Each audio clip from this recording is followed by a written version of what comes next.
Good afternoon. The Storm Team 27 meteorologist Craig Zybert here with you as we are going to talk very briefly about our lake effect snow that we've had earlier today.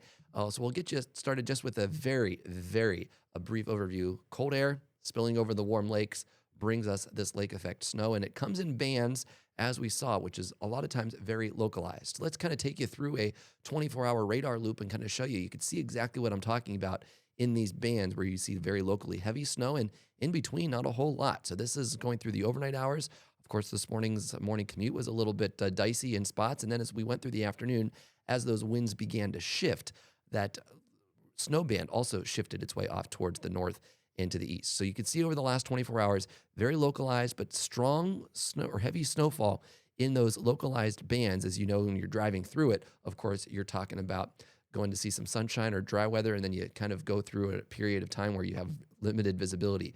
So when you're stuck under one of these snow bands, you get some heavier snow. And overall, when you're not in those snow bands, there's really not a whole lot to talk about. So you can see over the last 24 hours how that is set up across the area, and that's why some places have seen a lot more snow than others. So here's a look at what we're looking at from the last 24 hours or so.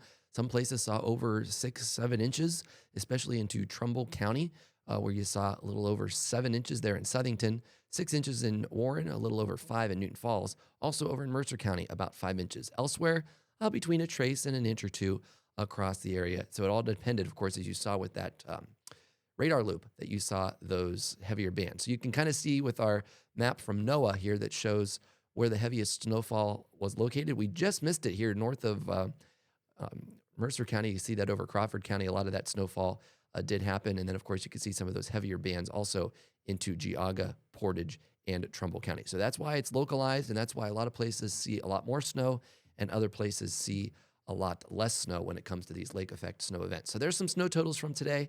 Of course, when we do see these snowfalls, it's important to keep tabs on the forecast, and better weather is on the way as we go through the later part of this week. And that all information is for you at WKBN.com.